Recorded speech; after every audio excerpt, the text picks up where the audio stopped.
Welcome back to the Math Professors. If you enjoy content that can be found in any college math class, please consider liking, subscribing, and sharing. I'm Professor Van Hamlin, and I'm going to cover epsilon delta arguments for limits.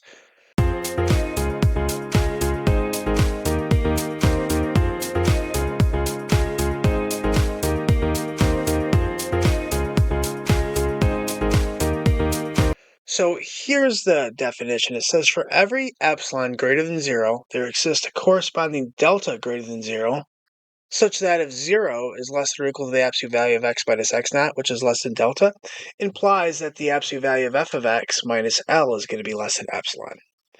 Now, really what this pink statement means is just a rewritten version of what it means to be a limit. So the limit says as x gets really close to x naught, or x approaches x naught, then f of x is going to get really, really close to L.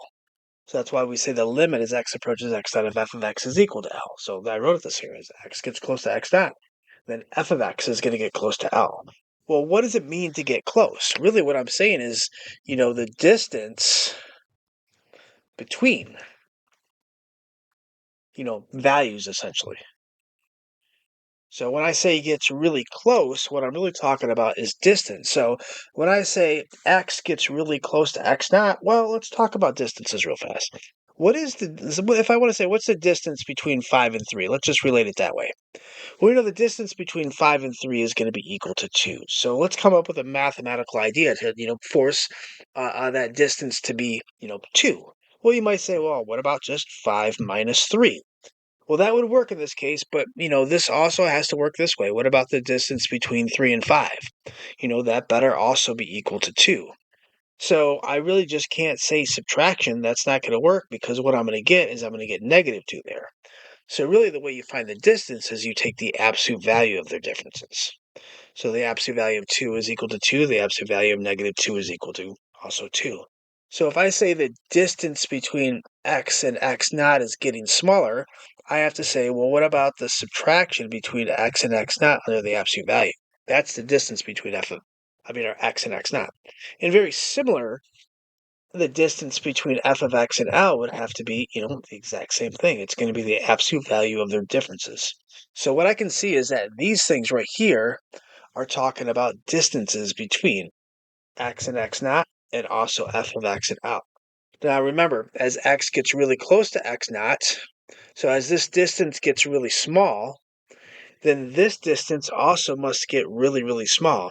Moreover, there's going to be a relationship between, say, a given epsilon and this particular delta, that as this gets really, really small, then this, will kind of be a known number. So what I'm going to be doing is I'm going to give you a particular epsilon and say, I want to be this close.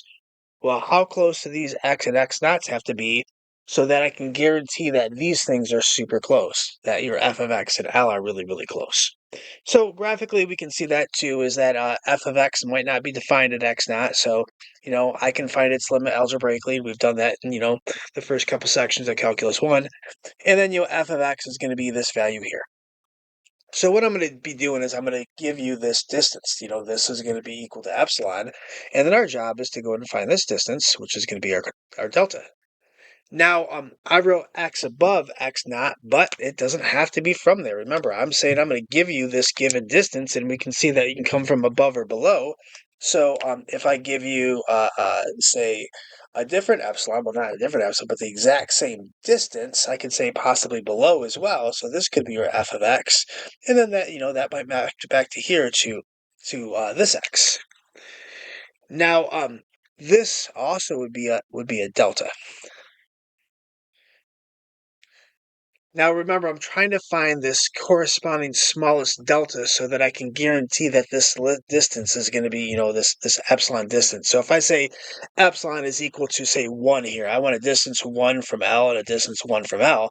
Well, since this curve is not, perfectly linear, this distance 1 might give me a distance of like a half here, and this distance 1 might give me a distance of 3. So really what I'm trying to do is I'm trying to force a delta to make sure that I'm within 1. So if I guarantee to use this distance here as opposed to this longer distance, I'm always going to be within 1. Because if I grab this distance on the other side, you can see when I map this up, it's still going to be less than the epsilon I need. So what we're going to do is we're going to start out with this piece right here. I'm going to give you an epsilon, and I'm going to plug it into here with, your known f of x. I can find the limit algebraically, and then what we're going to do is we're going to solve this for x. Now, when we solve absolute values for x, when you drop the absolute value, you're going to get plus or minus on both sides, and then you can eventually solve this for x. So, you're going to have, minus epsilon is less than f of x minus L, which is less than epsilon. Add L to both sides. So eventually what you're going to have is you're going to have x less than some numbers here. We'll call this an A and a B. So that basically means this value is going to be A and this value is going to be B. So then when I go ahead and try to find this corresponding distance here, your x naught's going to be known. I'm just going to have to do A minus this number and figure out what delta is. And I'm going to have to go B minus this number and figure out what delta is.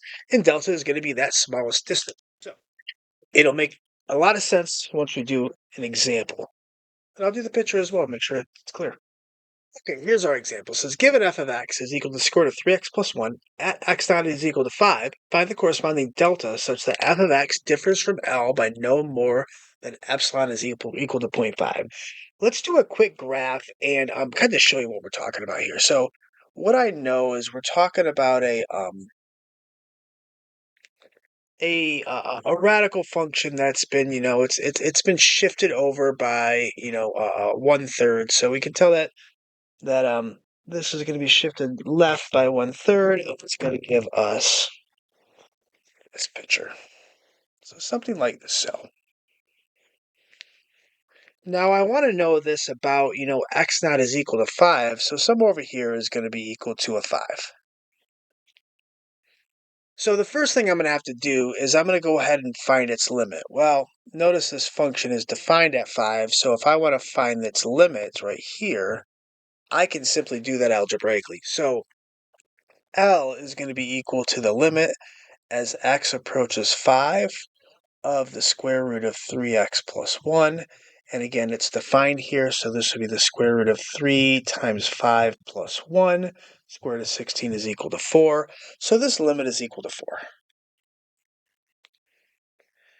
Now I'm trying to find a corresponding delta so that f of x, whatever these x's are going to be, I'll put them as little x's right now. I'm trying to find how close I have to be to 5 so that when I map these things up, that this distance here and also this distance here is no more than 0.5 away. So what we're going to do is we're going to go ahead and start out with 0.5. So, if this distance is 0.5, then, this is going to be equal to our, our f of x. And then down here also being 0.5 away, this is also going to be, some f of x here. F of x being this function. So we're going to go ahead and start. Remember that it says that this says 0 is less than the absolute value of x minus x naught, which is less than delta, implies that the absolute value of f of x in L is less than this given epsilon. So we're going to go ahead and start here because I have all these things. I know f of x, I know L, and I also know epsilon. So plugging this thing in, we're going to go with the absolute value of f of x. So this is the square root of 3x plus 1 minus my limit, which is 4, has to be less than epsilon, which we said is going to be this 0.5. Now we already know that this is going to be 4.5. This is going to be equal to 3.5. We'll see this in a second here. So so go ahead and solving for this. What I know is I have to drop the absolute value. So, when you do that, you're going to have negative 0.5 is less than the square root of 3x plus 1 minus 4 is less than 0.5. So then when I add 4 to both sides, I'm going to have 3.5 is less than, well, this is our function, which is less than 4.5. So again, we can see that if this is 0.5 away, this is your 3.5 for your function, this would be your 4.5 for your function. Now we're not done. We have to solve this for x so I can find this interval AB. Now I've called these things x, but really what we have is we have some intervals here. So this will be some interval from A to B is what we're going to eventually solve. We'll leave them as x right now so it doesn't get too confusing, okay? All right, so what I have to do is I'm going to have to square everything. So first we got to go 3.5 squared. and also 4.5 squared. So this is going to give us, remember, I'm solving this for x. So I have 12.25 is less than 3x plus 1, which is less than 20.25. And then subtracting 1, so 11.25 is less than 3x, which is less than 19.25. And then finally dividing these things by 3, so divided by 3, and then 19.25 divided by 3. So I'm going to get 3.75 is less than x, which is less than, I'm just going to round this to 6.42. It is 416 repeating.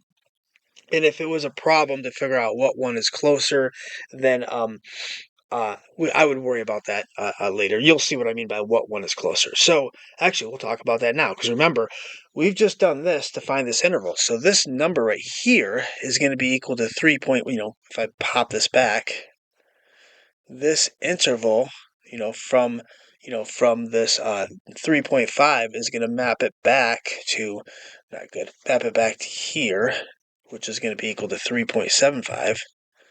And then mapping this one back is going to be equal to 6.42.